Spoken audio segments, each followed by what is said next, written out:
আজ আমি তোমার থেকে তোমার সবচেয়ে প্রিয় গল্পটি শুনতে চাইব। শোনাবে আমাকে? হ্যাঁ, তবে এটি গল্প নয়, এটি একটি কাহিনী, জীবনের কাহিনী। একটি মেয়ে ছিল নন্দিনী, যে সুরের প্রতি খুব টান অনুভব করত। যখন তার বাবা রেডিওতে রবীন্দ্রসঙ্গীত ছাড়ত, তখন তার খুব ভালো লাগতো। সে মনে করত সুরের মধ্যে একটি আলাদা টান আছে, যা দেখা যায় না, কিন্তু মন দিয়ে শুনলে ঠিক অনুভব করা যায়। তারপর একদিন তার বাবা মারা গেল, আর সব পরিবারের সমস্ত দায়িত্বটা এসে পড়লো তার মায়ের কাঁধে।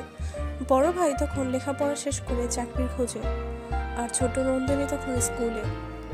একদিন তার শিক্ষক তাকে জিজ্ঞেস করলো, তুমি বড় হয়ে কি হতে চাও? তখন সে কোনো উত্তর দিল না।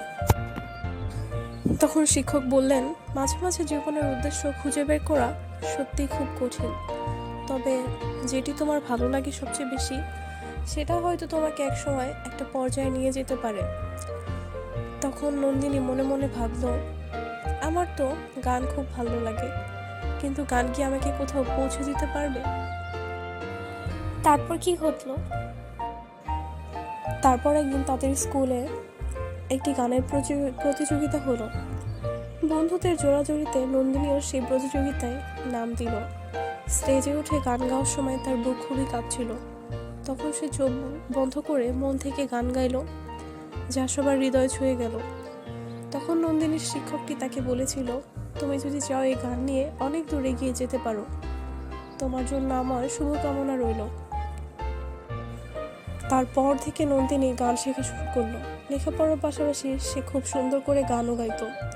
একদিন বড় হয়ে সে সত্যিকারের একটা বড় গায়ক হলো। গান গেয়ে গেয়ে সবার মনোরঞ্জন করত। তার গান শুধু বিনোদনের মাধ্যমে নয়, বরং অনেক ভাঙা হৃদয় জোড়া লাগিয়েও দিত। এই গানের মধ্যেই সে তার নিজের পরিচয় নয়, বরং তার অস্তিত্ব খুঁজে পেল। গান তাকে জীবনে সফল করে তুলল। হ্যাঁ, ঠিক তাই। জীবনও তেমনি শুধু দেখে নয়, বরং মন থেকে উপভোগ করার মাঝেই আসল সার্থকতা।